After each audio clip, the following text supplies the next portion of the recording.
We're grateful for who God is. That list of names given, holy and mighty and all of that, that's just the beginning of things. When Jesus was jousting with the Pharisees, Jesus made it clear to them that when you start talking about me, you're talking about something that surpasses Abraham. Because before Abraham was, he said, my name is I am. In other words, when you open up the book to look at all of the good things that a person can possibly be, mighty and triumphant and awesome and holy, he says that that's just the beginning of it. He had to close the book. Who am I, America? My name is Darrell R. IZARD. I grew up in Hickory, North Carolina, in the projects of Ridgeview. Exactly, the apartment number was 909 South Center Street. I grew up with a single mother who had me and my 3 other siblings. My father was one of the biggest drug dealers in Hickory, North Carolina, him and his twin brother. Because of him slinging and selling drugs, he was incarcerated for most of my life, for about 12 years. So I had to grow up early. Though I was the oldest, but I still had to grow up early and help take care of my siblings and be there for my mom. And growing up early, it made me be who I am today. I experienced bullying from elementary all the way up to my 10th grade year of high school. My mom did the best she could with me and my siblings, had all the good shoes and name brand shoes and clothes. And one day she felt like I was just so ungrateful. And her and my grandma yelled at me and they said, "Why, you seem like you're just very ungrateful. You have everything that anybody could ever ask for. Why are you so ungrateful?" And I immediately just yelled and I said, "You don't understand what I go through at school. The kids are bullying me. They call me names. They pick on the way I talk. They pick on the way I walk." And from there, my mom and my grandma went to the school and they talked to the administrators, and it got better for a little bit, but then eventually it started back again. And it got so bad that I started treating my family bad because of what I was experiencing through school. And my mom sent me off to a group home. But this wasn't an ordinary group home, it was a Christian-based group home where we stayed in church day and night. It was a holiness church that they were a part of. And in this group home is where I found, I would say my calling for ministry, my calling for being an artist and encouraging people. So after about a year, I was able to go home, and I moved in with my great grandmother, who was very sick at the time. So it was very beneficial for not only her, but for me, because I was able to transfer school systems instead of going to the school I was. So after about a year of being in the group home, I returned home and I moved in with my great grandmother, who was very sick at the time. So it was not only beneficial for her, but it was beneficial for me because I was able to move school districts.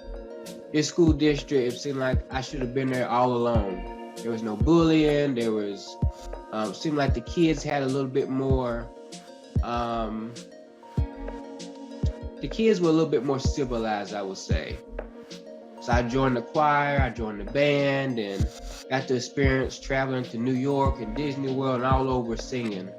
It was just like, this is where I needed to be the whole time. So I moved there. It was called Newton Conover High School, where I was there from 10th grade to 12th grade, and still staying with my grandmother, and still dealing with different challenges such as being depressed and ADHD, all these things the doctors kept trying to throw at me. So I had to take medicine and all that stuff. But eventually I was able to overcome all those things with going to therapy and just keeping myself busy. So after high school, I stayed around with my great grandmother for a little bit, and decided what I really wanted to do, what my purpose was. And so I got a little job at Waffle House, and my grandmother bought me a car. And then as I was at Waffle House, I decided that it was time for me to go off, leave Hickory and go off and pursue some things that I felt like I wanted to do. So I ended up at Shaw University in Raleigh, North Carolina, which was my decision, but my mom, she felt like it was too far. She didn't want me to go. In fact, she told me I wasn't going. And I was doing everything I could to make arrangements and get my ride there because my mom didn't want to take me. Eventually, during a counseling session, the counselor talked to my mom and she was like, he needs to experience this. If he doesn't like it, then he can transfer always. So my mom finally decided to let me go, and her and my brothers and my grandma, they all helped me move in. And my first year of college was rough. Just like any freshmen who go off, they've never been off, start partying and hanging downtown a little bit more than I should. And I got in a relationship that kind of ruined me, got me off my focus. So as the term ended, was close coming to an end, I had to be put on academic probation. Well, I was on scholarship at Shaw University. So because I was put on academic probation, I lost my scholarship. And I'm like, man, I can't tell my mom this. What in the world am I going to do? And eventually I just told her, and she's like, well, you got to come home. I'm like, nah, I ain't coming home. I'm just going to take out some student loans. And she said, I'm not signing for no student loans. So I was sitting here trying to figure out how I could take out a student loan without my mom, which wasn't possible. So I lost my scholarship and I had to come back home. And I enrolled in a community college where you go for 2 years and then you can transfer to a university. The people who were over my scholarship told me that if I pulled my GPA up, I can get my scholarship back. So while at this community college, I was doing the best I could to get my GPA up. Then all of a sudden, I get diagnosed with cancer. And this cancer was a type of cancer that my aunt had died of many years ago. And it's crazy because I was dying and I didn't even know it. Just happened to go to the doctor and because I wasn't feeling any aches or pains or anything, but I was losing a lot of weight. And I just felt like it was, I'm just losing weight because the medicine that I was on or something, I didn't really just pay it no attention. So when the doctor told me I had cancer, I just cried and cried and cried on my way home. And I told my mom, and we both cried, and we prayed and we cried. And for about 2 to 3 years, nobody knew except God, myself, the doctors, and my mom. We didn't tell a soul. And it was hard not telling anybody, but I didn't want any pity from anybody. I didn't want anybody to treat me any different. I just wanted to continue to live my life. So while having cancer, I was still in the community college, and I also enrolled in a theology school to get my biblical studies degree. So I'm working 2 jobs, going to 2 different schools, and dealing with cancer at the same time. Just trying to stay busy to keep my mind off of what I was dealing with. So eventually, I finished the community college with a 3.0, and shortly after I finished the biblical studies degree with a 4.0. So they told me that if I got my GPA up to a certain level, I would be able to go back and get my scholarship. So this time I got my scholarship back, but I did not go back to Shaw University. I applied to different schools, UNCG, John C. Smith, Livingstone, all these different colleges. I got accepted to all of them except Wingate that I applied to. Me and my mom went and visiting all these different schools and seeing what was best fit for me. And one of the last schools I got accepted to was Winston-Salem State. And we went and toured it, and just felt like I was at home the moment I walked on the campus. So I chose to go to Winston-Salem State. And at Winston-Salem State, I was then a junior because I transferred those 2 years of college, the community college. And my major was business administration, concentration management. And the first year or so, or the first semester, I stayed to myself, just did my studies and stayed in my dorm room. But then as the next semester came, I came out of my shell a little bit more and met some people. Actually, there were some people from Hickory that was there who I connected with. And I started joining clubs, the choir and business club and African American club, all these different things I was joining just to kind of get familiar with the school and what they're all about.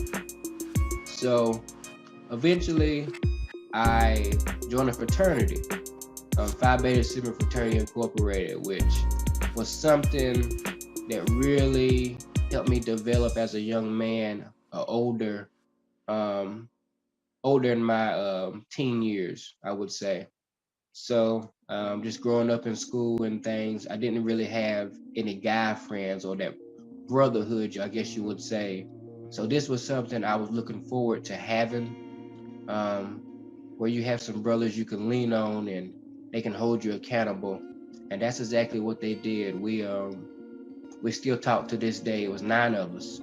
Matter of fact, it was the biggest line we had in 10 years. So it's very exciting to become a part of a brotherhood that it's a lifetime of friendship and relationships. So eventually I go on to my senior year and doing my senior project and all these things. And I lose my great grandfather, which kind of put another damper on me and led me into depression. I didn't only lose him, but I lost a childhood Sunday school teacher from the church I was a part of. I lost my grandfather, who was very inspirational in my life. He was on the radio for about 50 plus years and emceed for different gospel artists like Shirley Caesar and Mighty Clouds of Joy, all those different people. And he inspired me to do my gospel music, a lot of my gospel music and writing. So it was very difficult when I got the call that he had passed. I remember getting the call from a friend, actually. My mom and grandma thought it was best not to tell me, let me get through classes or whatever, but somebody had called me and said, sorry for your loss of your grandpa. And I immediately just started screaming and yelling and just going off. Called my mom and I said, what is this? I'm hearing that Papa is dead. And I just yelled and yelled and yelled. I screamed and cried.